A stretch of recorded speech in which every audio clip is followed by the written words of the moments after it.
The Taliban never burned down my house, but my HOA president did while I was deployed in Iraq.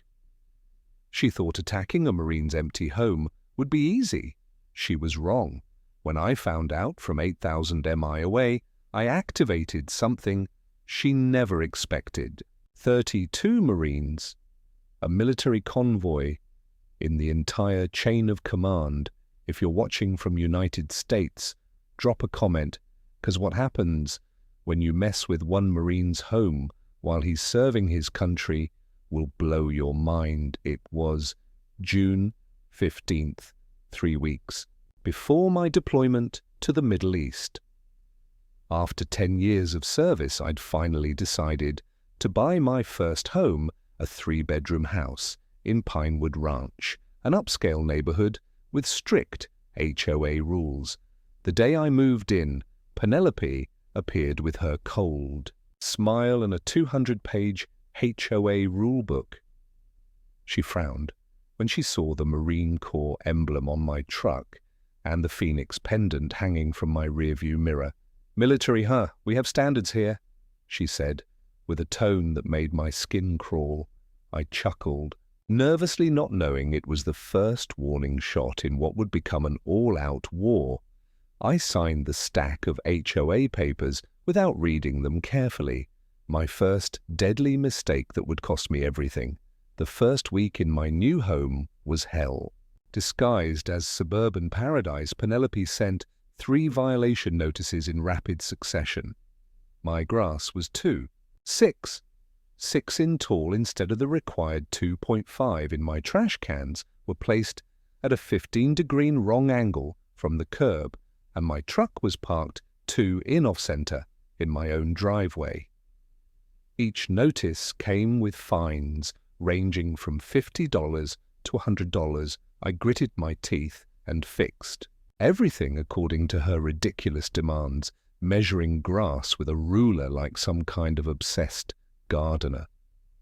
My neighbor Sarah Bennett, a 35-year-old blogger who covered real estate, whispered a warning over the fence one evening. "You should be really careful with Penelope. She's hated military folks ever since her son Kevin left home to join the Air Force 5 years ago. Last year, she forced the Williams family, he was a Navy veteran, to sell their house because of constant fines that eventually totaled over $20,000. I should have listened more carefully to Sarah's warning, but I was focused on preparing for my deployment and thought I could handle one power-hungry HOA president. How wrong I was. On June 25th, I hosted a farewell BBQ with my unit. Just 15 Marines, no loud music, no alcohol visible from the street, and everything wrapped up by 9 p.m. sharp. We kept it respectful, just brothers in arms, sharing some burgers and stories before I shipped out. The next morning at 7 a.m., Penelope showed up at my door with 2 HOA security guards who looked like they'd rather be anywhere else. Her face twisted into what she probably thought was a smile, but looked more like a predator, showing its teeth. Unauthorized party, $500 fine, illegal parking of military vehicles on the street, $200 per vehicle times 7 vehicles, noise violation, after 8 by $300, failure to submit party request form 30 days in advance, $200. She rattled off like she'd memorized a script. The total came to $3,500. My jaw clenched so hard I thought my teeth might crack. Veins bulging on my forehead as I fought to control. My Marine instinct, every fiber in my body wanted to tell this woman exactly where she could shove her HOA rulebook. But I took a deep breath, remembering the military discipline drilled into me over a decade.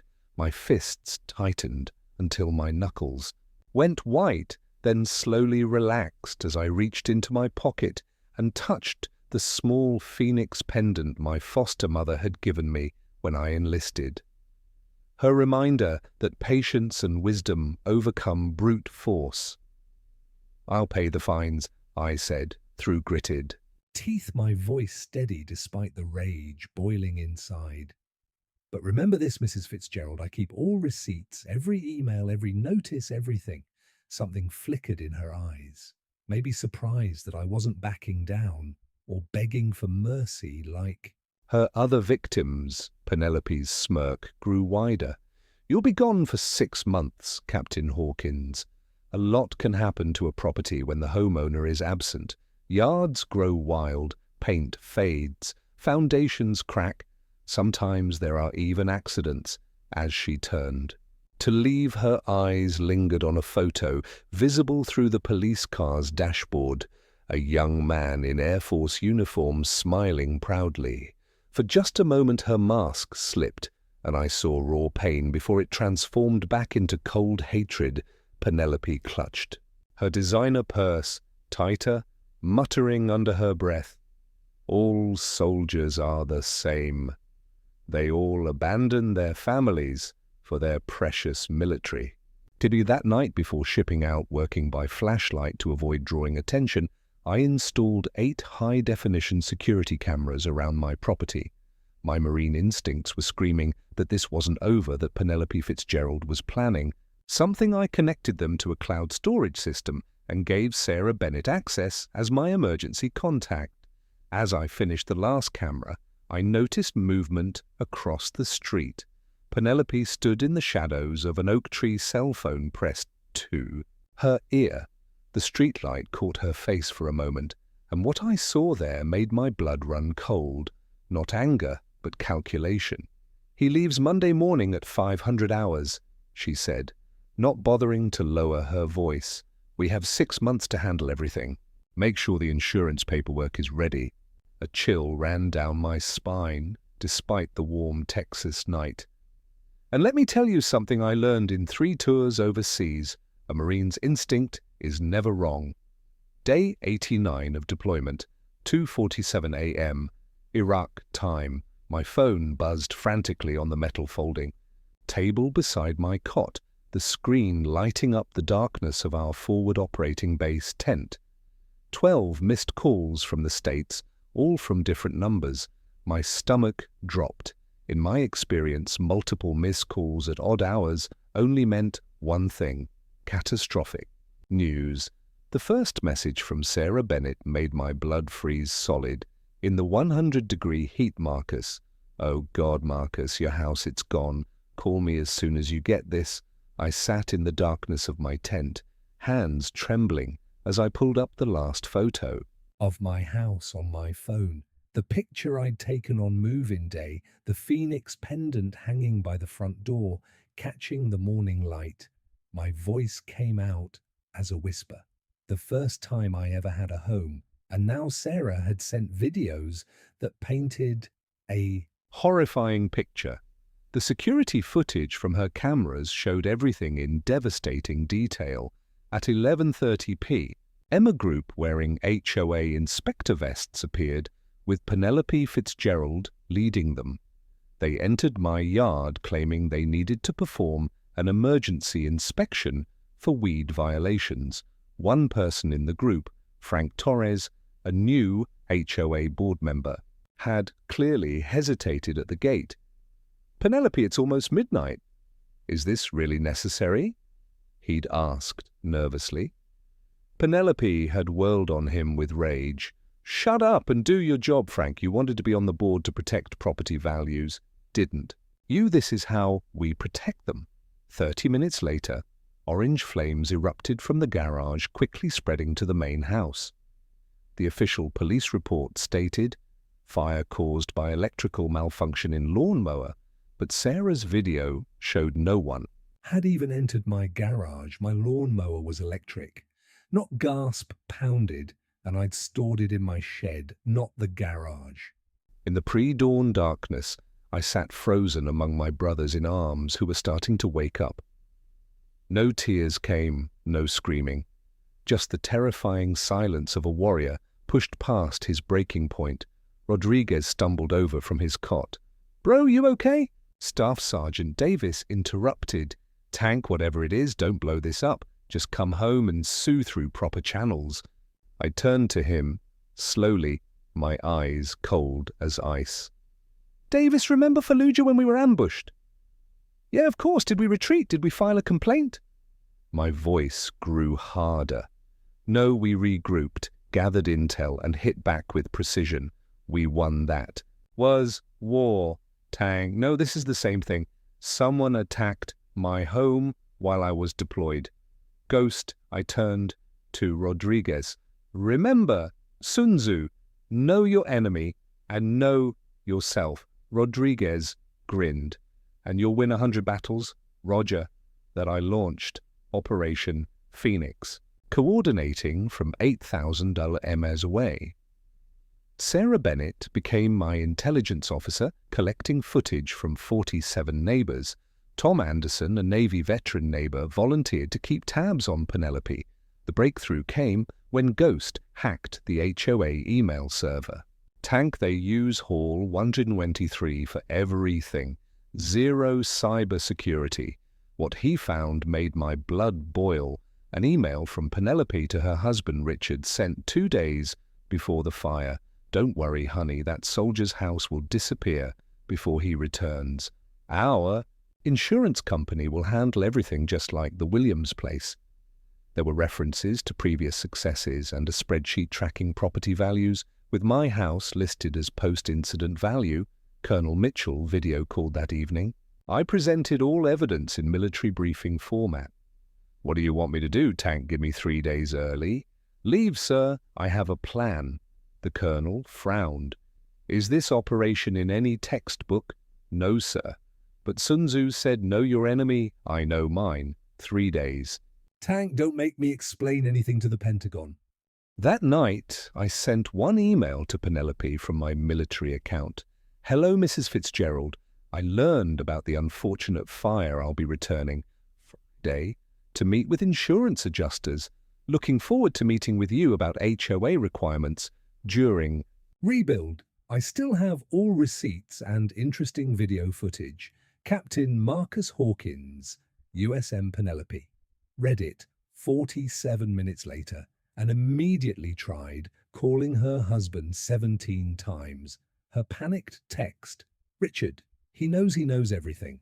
But I hadn't revealed my biggest tactical advantage. I wasn't coming back alone. 12 Marines from my unit were filing leave requests for family emergencies, all approved by Colonel Mitchell. Penelope thought she'd burned down one Marine's house. She was about to face an entire Brotherhood's response. The evidence kept piling up as Ghost dug deeper into their digital footprints. Financial records showed Richard's insurance company had denied claims on every house that mysteriously burned. In Penelope's HOA territory, then his real estate partners bought the lots at rock-bum prices. It was a perfect scam. Force people out, collect insurance premiums, deny claims, then swoop in to buy cheap. My house was just the latest target in a 5-year pattern of suburban warfare against anyone Penelope deemed undesirable. The fact that I was military like her arranged son had just made me an especially satisfying target for her twisted revenge fantasies. But Penelope had made one critical error.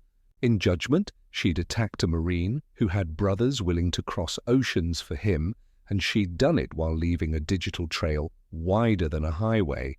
The war was coming home, and she had no idea what forces she'd awakened.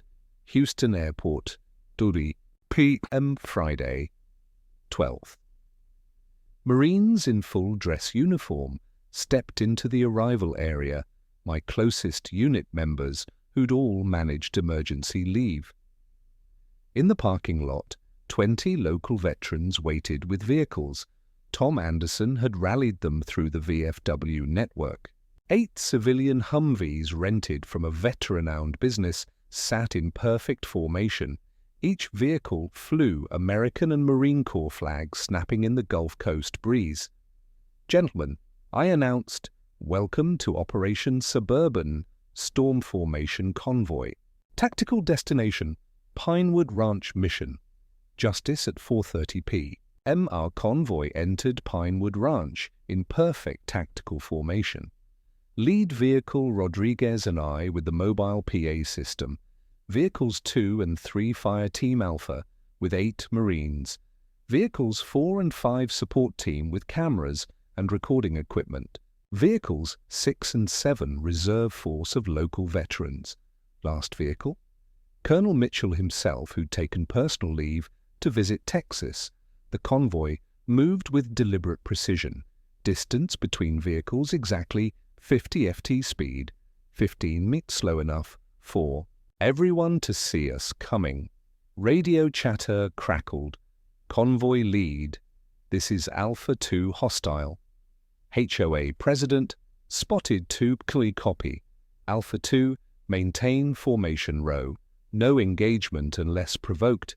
Neighbors poured out of houses, kids waving flags, veterans appearing. In old unit caps and rendering proper salutes, Penelope stood frozen in the HOA office window, face white as paper mouth, moving in silent shrieks. Her trembling hands betrayed her fear. This military display surely reminded her of son Kevin leaving in his Air Force uniform. 5 years ago, Frank Torres stood in the crowd, face cycling through shock and relief, deliberately avoiding Penelope's frantic gestures.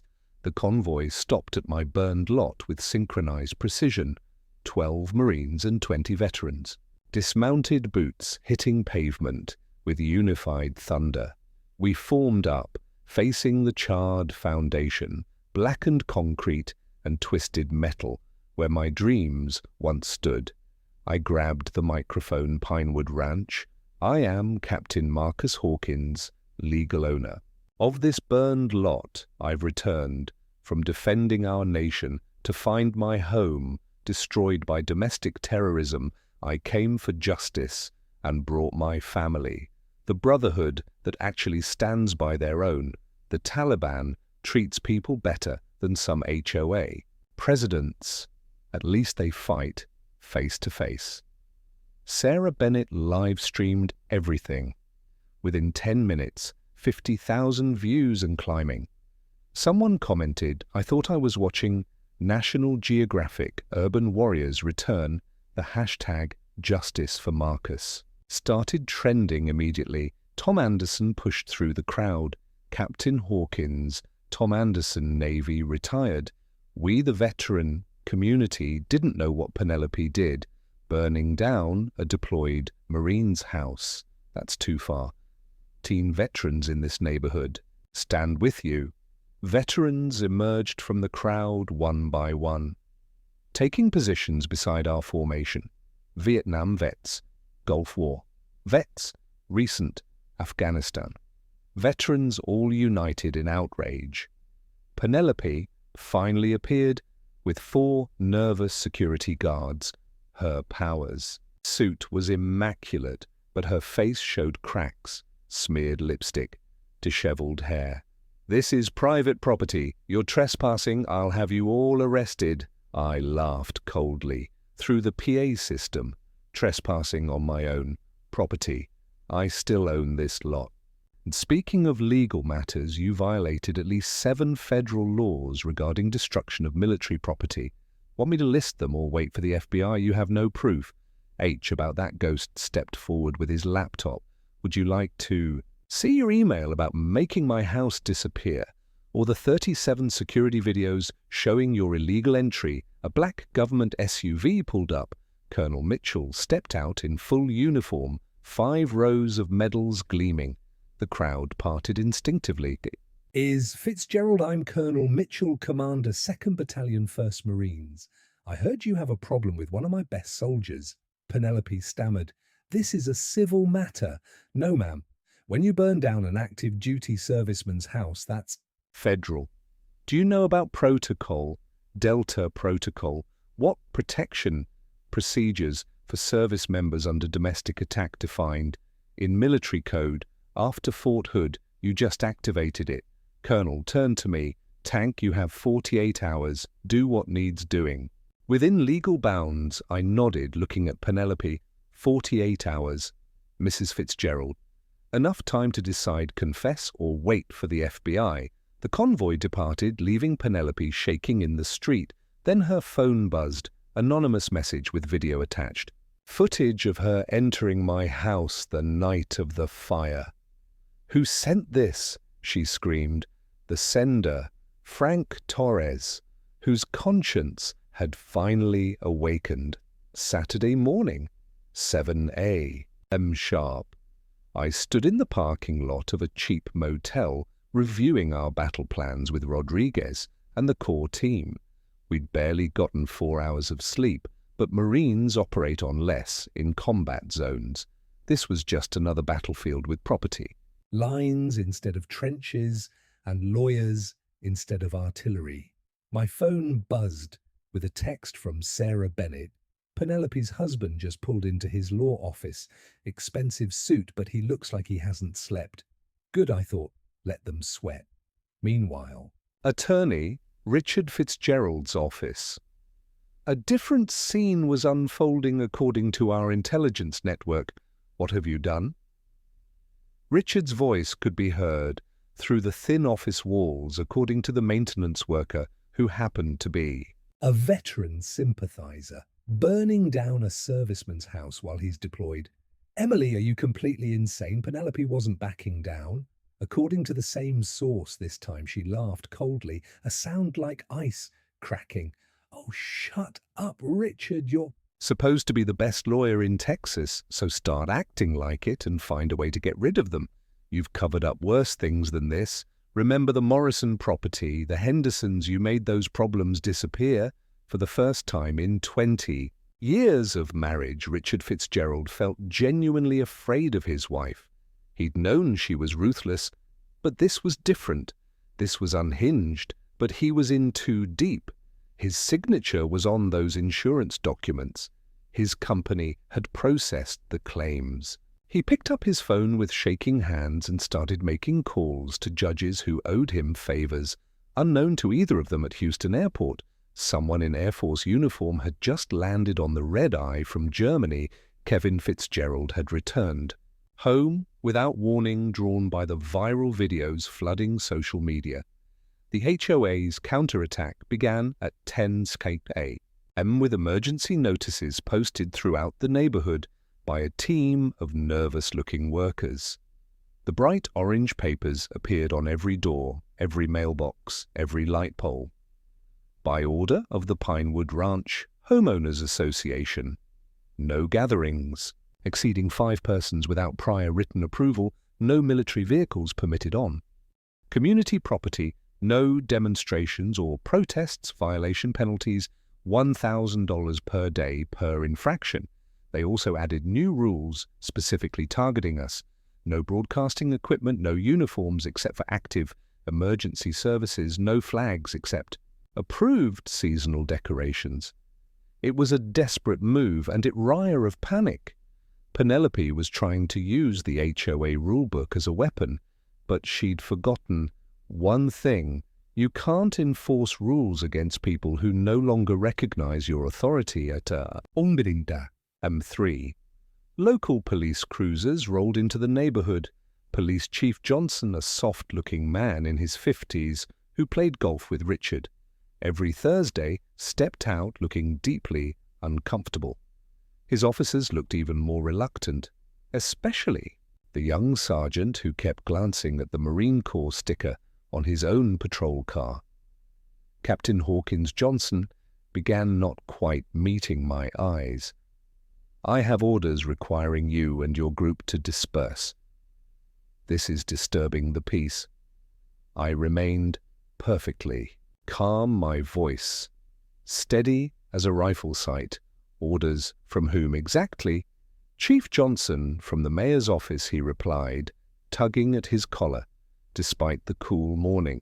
You mean Mayor Carter, the same Mayor Carter who received $47,000 in campaign contributions from Richard Fitzgerald's law firm. I let that hang in the air like smoke from a burned house. Johnson's face flushed red, but before he could respond, I continued with military precision. Sir, I respect your position. I served alongside police officers in Iraq. Good men and women, doing a tough job, but you should make a phone call before taking any action. Here, call the FBI field office, ask for Special Agent Martinez. Tell her you're about to arrest Marines who are gathering evidence of domestic terrorism, see what she said. Johnson's hand actually moved toward his phone before he caught himself. That's not I can't just. Then I'll make it easy for you, I said. Pulling out my own phone, I'll call her myself, on speaker, right now. The bluff worked. Johnson stepped back, muttering something about reviewing the situation, and retreated to his car for frantic radio conversations. While the police regrouped Ghost, and his cyber warfare team had worked through the night in our makeshift command. Center Room 114 of the Motel 6. Their discoveries painted a picture of systematic corruption that made my stomach turn. "Tank, you're not going to believe this," Ghost said, spinning his laptop around. "Penelope Fitzgerald has burned down houses 3 times in the past 5 years. Each time it was someone who didn't fit the neighborhood standards. A black family in 2019, a Jewish couple in 2021, and the Williams family last year. The evidence was overwhelming: email, chains, insurance documents even. Photographs Penelope had foolishly kept on her cloud storage showing properties before and after the fire. But here's the kicker," Ghost continued. "Richard's insurance company denied every single claim. Then his real estate partners bought the lots for pennies on the dollar. They've made over $3 million in profit from this scam." Sarah Bennett posted everything on her blog. In real time, within 2 hours, the story had 2 million views, and 15 major news outlets were calling for interviews. The comment section exploded with similar stories from around the country. A hidden epidemic of HOA corruption and targeted harassment. Veterans especially shared their experiences of being driven from their homes by hostile HOA board. The story was going national. And Penelope's little kingdom was crumbling at 3p. Penelope made her last desperate play. She called an emergency HOA meeting at the community center, sending out rosy calls to all 200 homeowners. Her plan was simple: use the mob mentality to vote me out of the neighborhood, to make my life so miserable I'd abandon the burned lot. But when she stepped up to the podium in the packed community hall, something beautiful happened. 19 veterans stood up in unison, their movements coordinated like a silent drill team. Then their families rose. Then Sarah Bennett and her network of supporters, like dominoes, falling in reverse, people throughout the room got to their feet. By the time the standing ovation ended, 127 out of 200 residents were on their feet. Penelope's face went from confident to confused to absolutely terrified. Tom Anderson stepped forward, his voice carrying the authority of his years, motioned to vote no confidence in Penelope Fitzgerald as HOA president. The room erupted in chaos, shouting accusations, Penelope screaming about bylaws and proper procedures. I stepped to the podium with a worn HOA rulebook I'd been studying, my voice cutting through the noise. Article 47, Section 3 of the Pinewood Ranch HOA Charter. If over 60% of residents vote in a special session, the board can be immediately dissolved and reformed. We have 63% standing motion carries. Just as voting was about to begin, the community center doors burst open. Richard Fitzgerald strode in with 10 lawyers in expensive suits. Their presence meant to intimidate. "Stop everything!" Richard shouted, waving a manila folder like a weapon. "I have an emergency injunction from Judge Harrison.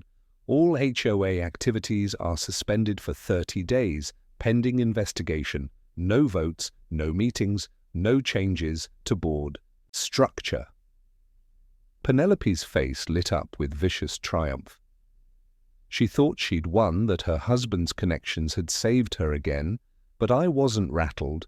Military operations require precise timing, and I'd learned patience in places far more dangerous than a community centre. I glanced at my watch, 4:47 p.m. 13 minutes, I whispered to Ghost, who grinned and nodded. At exactly 5 p.m., Richard's phone rang. The ringtone "money for nothing" seemed suddenly prophetic. His face went from smug to confused to absolutely white as he listened. "What do you mean?" "Frozen all of them, that's impossible." On whose authority? The answer made him drop into a chair. FBI Financial Crimes Division had just frozen every account connected to his insurance company. "You said you could handle this?" Penelope hissed at her husband, her carefully maintained facade finally cracking completely. "You promised me." "You don't understand." Richard's voice shook like autumn leaves. "This isn't local police playing politics. This is Military Criminal Investigation Command. They have jurisdiction because you attacked federal property, a serviceman's home. We just picked a fight with the entire United States military." The community center door opened quietly. Frank Torres walked in, his face set with determination. In his hand was a USB drive. "I'm sorry, Penelope," he said, his voice carrying across the silent room. "But I can't let you continue. This has evidence of everything. The planning, the previous fires, all of it. I was weak before, but not anymore. My conscience won't let me stay silent." The room exploded again, but this time Penelope had no allies. She stood alone at the podium, finally understanding what I'd learned in combat. When you lose the support of your troops, the battle is already over. Sunday morning, 6 a.m. sharp. I stood at the burned remains of my home military phone in hand, about to activate what every civilian fears most, the full weight of the United States military chain of command.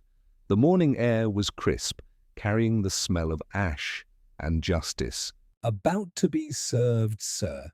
This is Captain Hawkins, ID 4847291. Request activation of JAG support for Operation Homeront." My voice was steady, professional, but underneath burned the controlled fury of a warrior defending his base. Behind me, 12 Marines Stood in perfect formation, each pulling out their phones to call their commanding officers. The domino effect began immediately. Squad leaders reporting up the chain of command platoon. Commanders alerting company, notifying battalion. What started as 12 phone calls became dozens, then hundreds as the military machine stirred to life. In just 45 minutes, the situation had escalated through every level of command, from squad leaders to platoon sergeants, from lieutenants to captains, from majors to colonels. The message traveled at the speed of military efficiency. One of our own had been attacked on American soil while deployed overseas. This wasn't just a property crime anymore. It was an assault on the entire concept of military service at 7-8. And my phone rang with a number every service member recognizes but few ever see. The Joint Chiefs direct line, Captain Hawkins.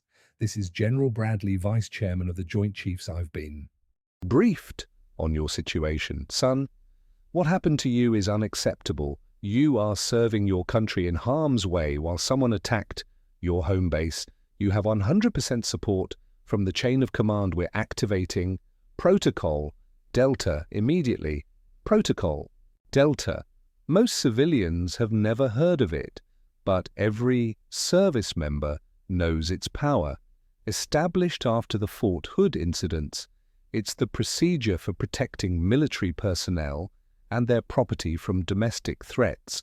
When activated, it brings the full investigative and legal resources of the Department of Defense to bear on anyone who targets service members or their families.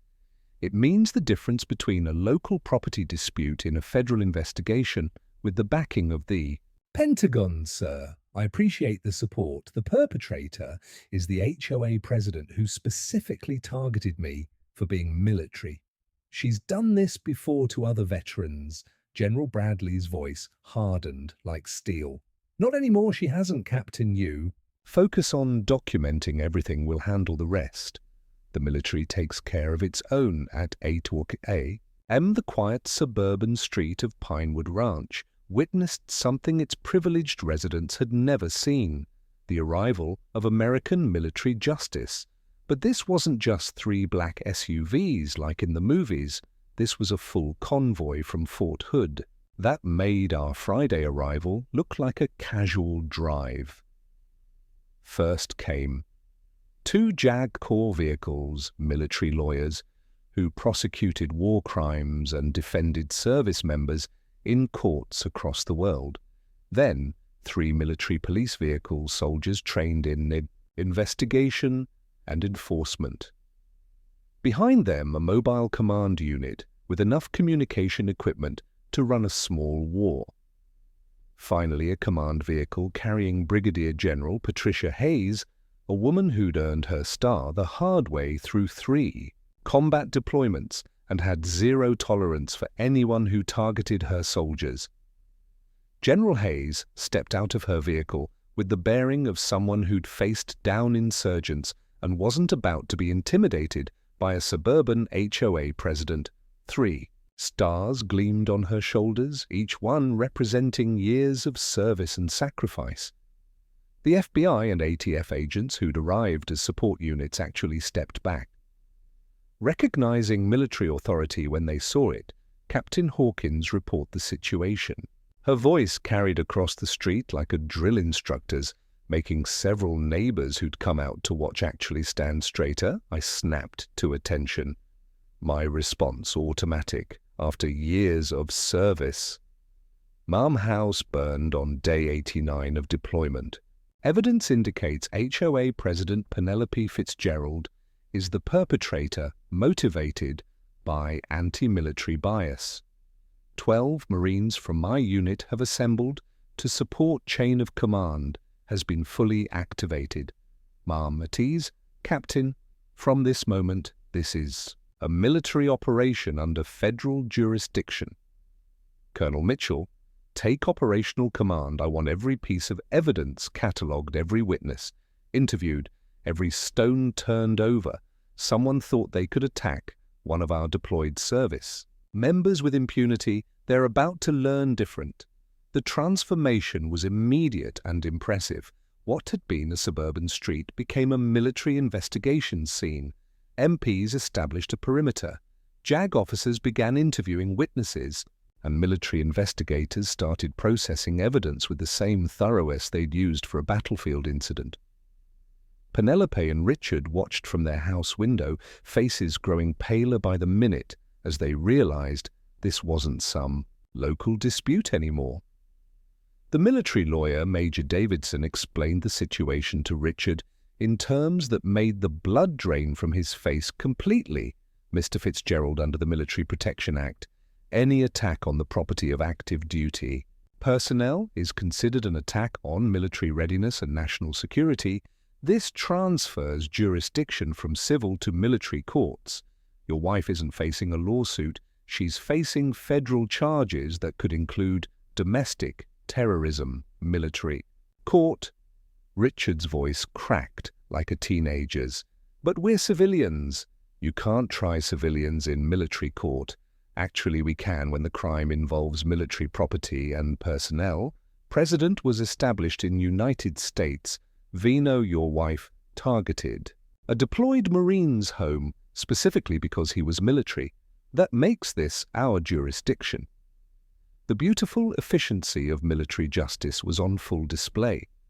While civilian courts might take months or years, military investigators work with combat. Zone urgency by 11 MOA. They'd already uncovered what Ghost had found, and more financial records showing a pattern of insurance fraud witness statements from neighbors who'd seen suspicious activity and forensic evidence from the fire scene that contradicted the official report. The FBI liaison, Agent Martinez, whistled low as she reviewed the evidence. This is organized crime-level corruption. We're talking RICO charges on top of everything else. By 100 p.m., the investigation had revealed the full scope of the conspiracy. Former insurance investigator John Hayes had arrived at the command post voluntarily, carrying boxes of documents and recordings. I was fired 3 years ago for refusing to falsify a fire investigation report, Hayes explained to the military prosecutors. Richard Fitzgerald himself ordered me to change my findings. When I refused, they destroyed my career. I've been waiting for a chance to expose them. He produced a digital recorder from his pocket. I recorded every conversation, Richard instructing me to alter reports, Penelope discussing which houses to target. Even their jokes about cleaning up the neighborhood, they thought they were untouchable. The domino effect of justice had begun. Penelope, panicking as she watched military vehicles surround her house, made the fatal mistake of trying to destroy evidence. MPs caught her attempting to burn documents in her backyard. The irony wasn't lost on anyone. She was arrested on the spot for obstruction of justice and evidence tampering. In desperation, she tried one last play. I'll pay 500,000, $1 million. Just make this go away. She screamed this at me as MPs led her past in handcuffs. I looked at her coldly, saying nothing. Words weren't necessary. My silence spoke volumes. I simply stared at the HOA president badge still pinned to her designer blazer, then turned and walked away. In military operations, sometimes the most powerful response is no response at all. Let the enemy stew in their own fear. Sarah Bennett appeared at my shoulder, phone in hand and eyes wide with excitement. Marcus, you need to see this. I just found Kevin Fitzgerald on social media. She showed me the screen there. Was Penelope's son in his Air Force uniform at Ramstein Air Base in Germany. His latest post, made just hours ago, read, "Watching the news from home, ashamed of what my mother has done to a fellow service member, Captain Hawkins. I'm sorry, not all of us in the Fitzgerald family are like that. Mum chose property values over human values, chose power over people. She drove me away with the same attitude. Military service taught me what real honor means." Penelope being led to the police car overheard. Sarah reading the post. She collapsed completely, sobbing as she realized her own son had publicly rejected her. Kevin, no, I did it for us, for our future. But Kevin's next post was already going viral. Mum destroyed a soldier's life just like she tried to destroy mine when I chose service over her plans. I'm done with her, Captain Hawkins. If you need a witness, I'll testify.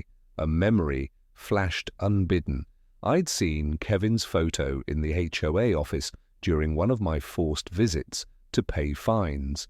A young man in uniform, proud smile just like his mother's, but eyes full of determination she'd never understand. He'd chosen duty over comfort, service over suburban privilege, and she'd never forgiven him for it.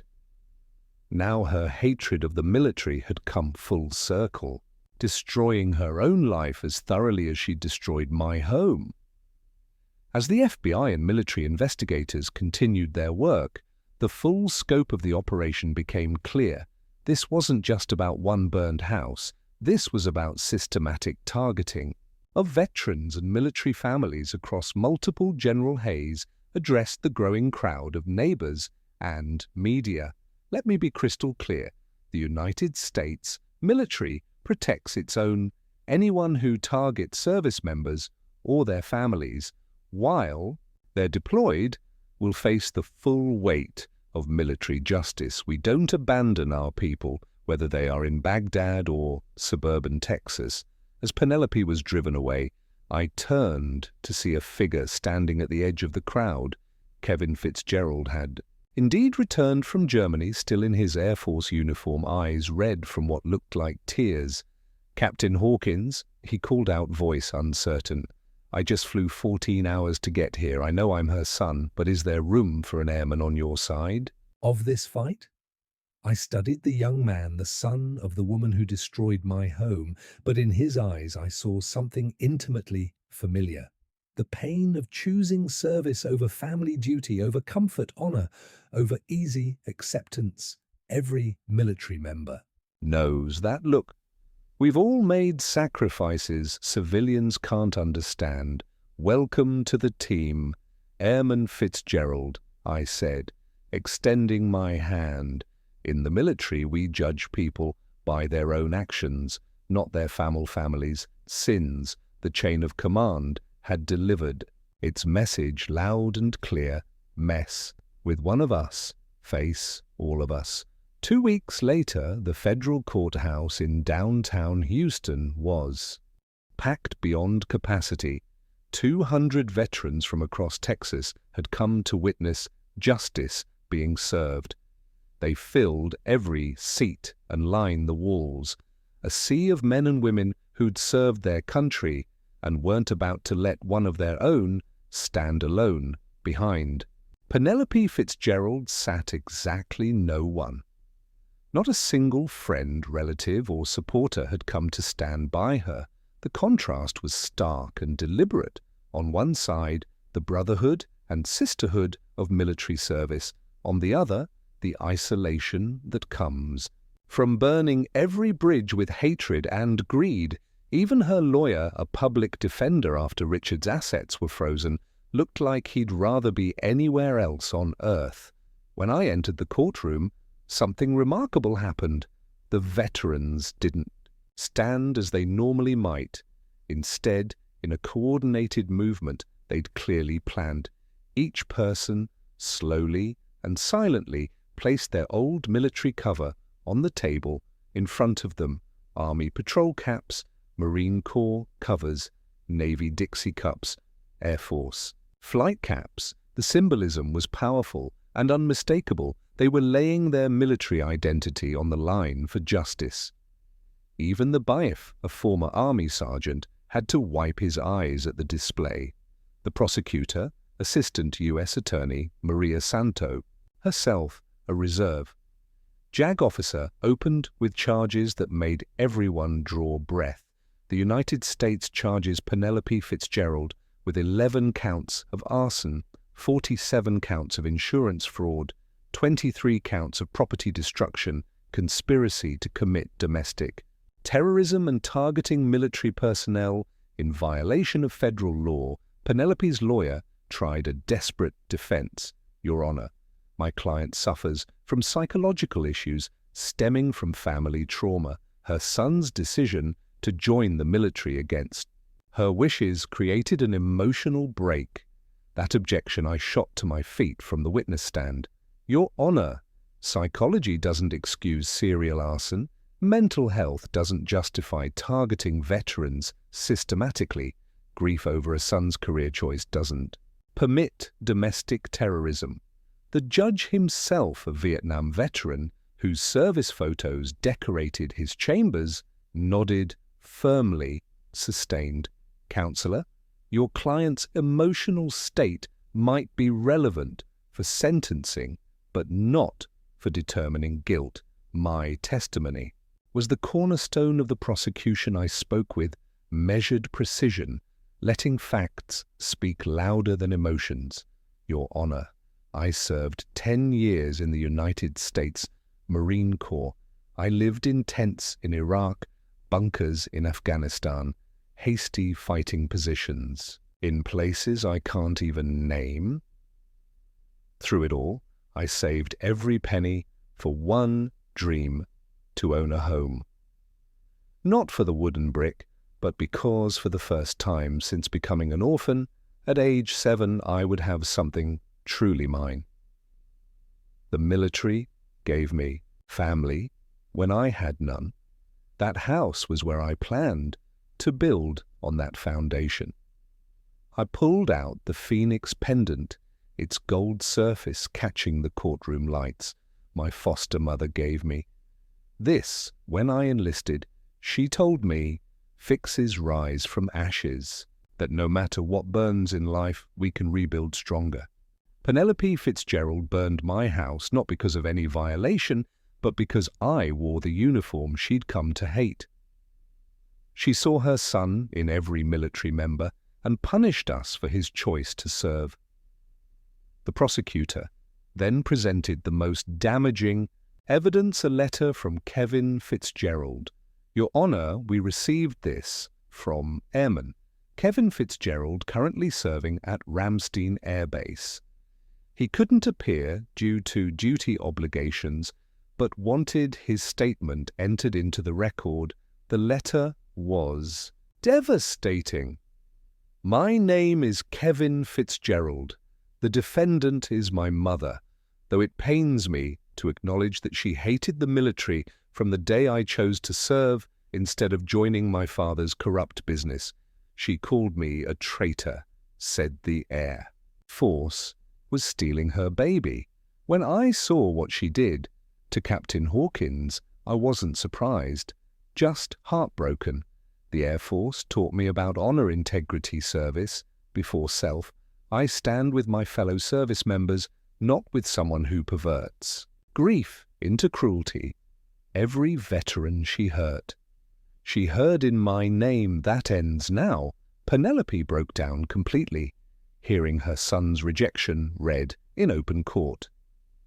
The judge delivered the verdict with military precision. Penelope Fitzgerald, this court finds you guilty on all counts. Your systematic targeting of military families compels the maximum sentence, 25 years in federal prison, no possibility of parole for 15 years.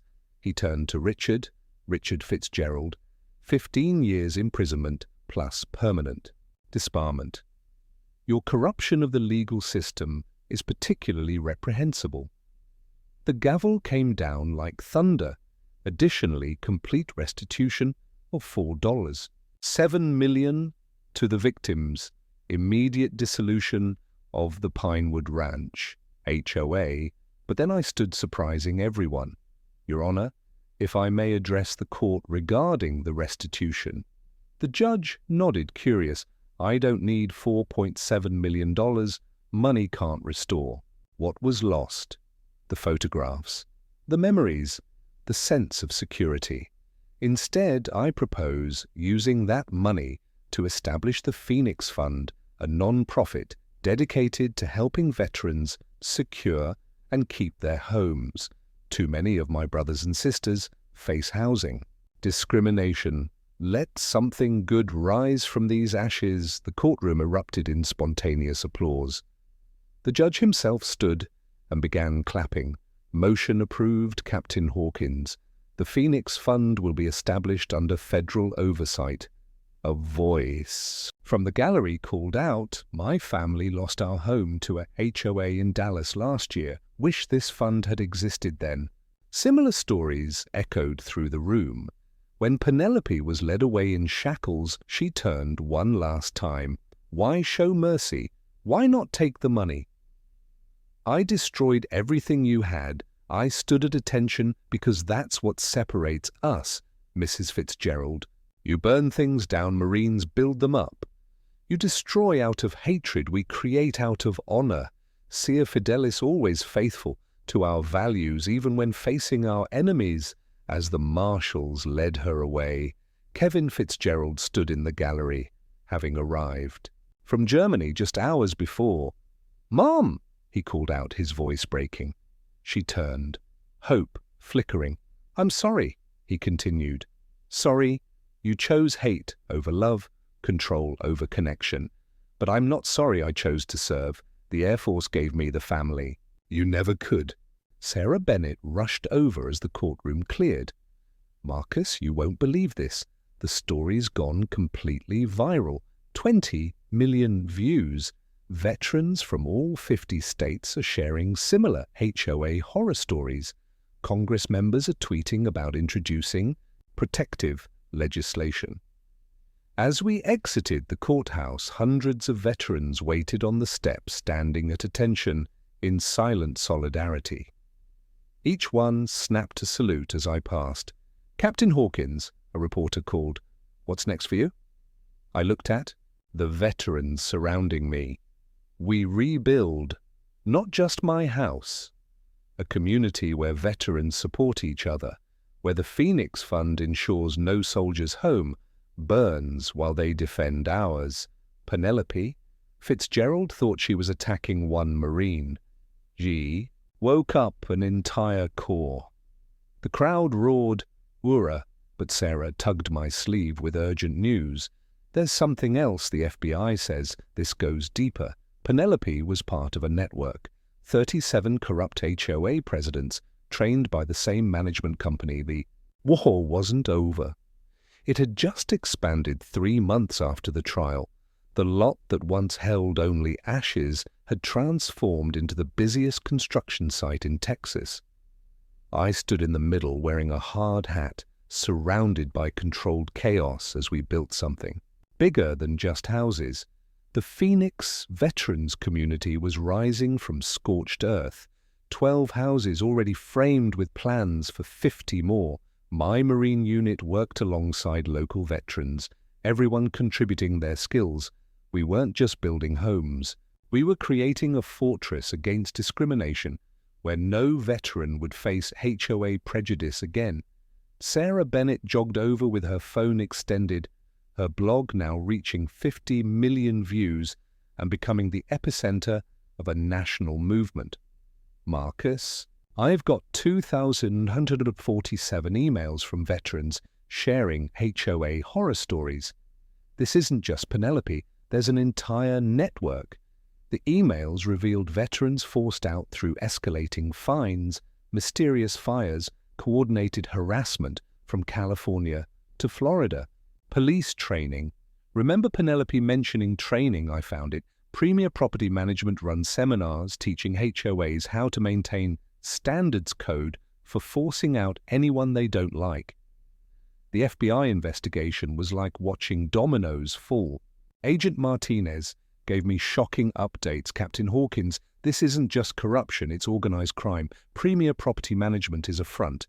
They've been teaching HOA presidents insurance fraud, legal harassment, property manipulation. 37 presidents across 12 states, all using the same playbook. These weren't random discrimination acts, but coordinated economic warfare against veterans. Their fatal mistake was creating a paper trail and targeting people trained to fight back. A car pulled up, and Kevin Fitzgerald stepped out in Air Force uniform looking exhausted. Captain Hawkins' permission to come aboard using old military courtesy. He asked to enter our space. "I want to help. I know I'm her son, but I chose service over family. I've got 2 weeks leave to build something good where she created evil." The mother's sins didn't transfer to a son who chose honor over blood, but grab a hammer, airman. Kevin threw himself into work like he was building away. Family shame.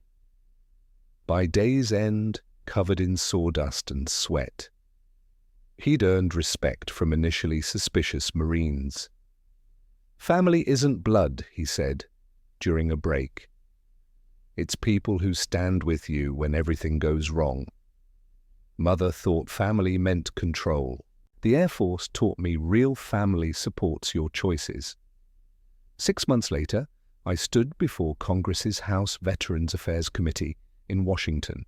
Distinguished members, I represent 287 veterans who faced HOA discrimination. We sacrificed for Americans' freedoms. We deserve those same freedoms at home. Not economic warfare from those who see service as a character flaw. The result exceeded our hopes.